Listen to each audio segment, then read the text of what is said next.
This is the Engines of Our Ingenuity, made possible by the Friends of KUHF Houston. Today, just one word. The University of Houston's College of Engineering presents this series about the machines that make our civilization run and the people whose ingenuity created them.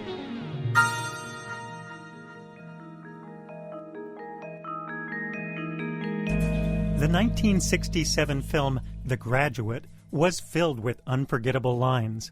One of the most memorable was advice offered to a young Dustin Hoffman who was trying to decide what to do with his life. I just want to say one word to you. Just one word. Yes, sir. Are you listening? Yes, sir, you. Plastics. Today, we're surrounded by plastics. We couldn't live without them. And they're so cheap we use them to make disposable products. Water bottles, picnic cups, grocery bags, milk jugs. The list goes on and on. We throw away so much plastic that many cities have recycling programs. But recycling plastic isn't as simple as just melting it down and forming it into something new. There are many types of plastics. You can't simply mix one with another and expect to get something usable. That's why the Society of the Plastics Industry developed plastic identification codes. Most plastic containers fall into one of 6 categories. Each category has a name and a number. It's the number that shows up on containers surrounded by 3 arrows forming a triangle. In most cases, you'll find it near the bottom center of a container. Using identification codes was voluntary when they were first introduced, but today most states require it. The codes make it much easier to sort plastics.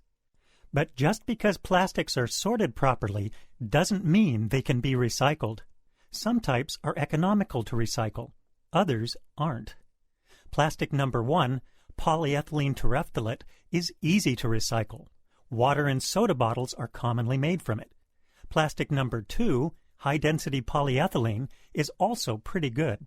It's found in milk and laundry detergent jugs, and it's often recycled into plastic lumber and made into decks or park benches.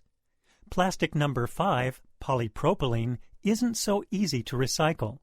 It's used for yogurt and margarine tubs because it handles grease and chemicals so well.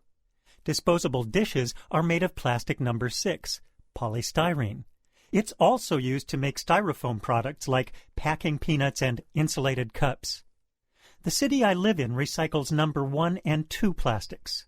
But we're asked to sort out and throw away the other numbers. There's no recycler the city can sell them to. They go to the landfill with all the other waste. Plastic manufacturers and consumers are aware that some plastics are harder to recycle than others. But solving the problem's not as easy as only using recyclable plastics. Different plastics have different properties. The plastic used to make a soda bottle may not be good for making forks and knives. So, engineers keep looking for improved plastics, plastics that do their job and aren't bad for the environment. Today we might want to give not 1, but 2 words of advice to the graduate. Better plastics.